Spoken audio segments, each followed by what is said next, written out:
Cars are the heart and soul of Forza Motorsport 4. At Turn 10, we're passionate about bringing the most incredible cars to your garage. But before we do that, we have to travel the world, collecting, researching, and sourcing these cars for use in the game. The process starts with design announcing a car. From there, I go to clubs, look for sale ads or dealerships. And sometimes it's people I've already met. But at the end of the day, these guys are car guys. They're open to it, and they enjoy sharing their car. And for Forza 4, that car is their car. It's going to be in there forever, and it's something you can't take away from that car owner. And those car owners, I think, really enjoy that. That'd be like the highlight of my life. Some of my MMA fans driving my car in Forza. If it makes it, I'd be happy. If not, it'd be like, okay, next time I try.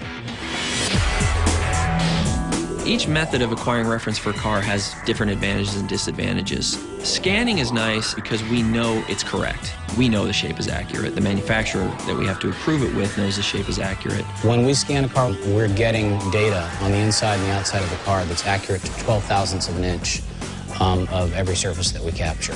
Some of the other ways that we capture data for cars is to take photographs of the car. We shoot photographs for two different reasons. One is for texture source, but we also have to rebuild the shape. In cases that we couldn't scan the car, we have to recreate the 3D shape of the car out of photos. So you take photos from a lot of different angles, and then we lay those photos in behind the geometry as we're building them, so we actually match the geometry to the photo in the viewport when the artist works, and then we can match them to multiple views and know that it's correct, and then the shape is sub-centimeter accurate on the surface of the car. We think of the Auto Vista experience cars almost as a level to explore. You can go in there, open the doors, lift the hood, so we have to capture the gauge sweeps, the light beeps, all that stuff that happens in the car when you first key it up to a much higher level of detail. With the introduction of Auto Vista, we wanted to really immerse the player in that moment. So what we do is we actually have a surround sound 5.1 microphone that we put in the driver's position inside the car while we record that entire sequence. Authenticity is the key to the car sounds for this game. If you just sit there and rev a car in neutral, the engine, it sounds okay, but it doesn't sound like it does when it's under load, when it's being stressed. So we actually strap a car to a dynamometer, which is a way to measure horsepower, but what it does is it simulates in a static environment the engine being under load. So we run the car through the gears and we get a very accurate sound that way.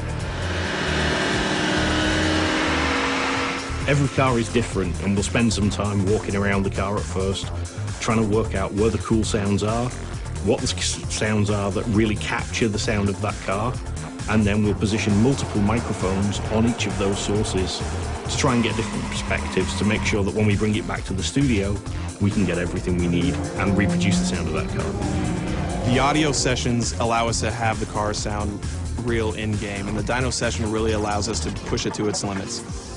Car sourcing is crucial for every car in the game. The lower-end cars in the game are just as important to us as the high-end cars because a lot of people have got experience driving the first cars that you're going to get in the game, and we need to deliver that experience.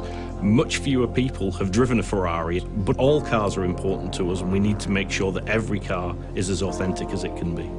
From the sounds of the engines to capturing every line and curve on the car, the result of all this hard work is the most authentic, beautiful, and fun driving experience on the Xbox 360.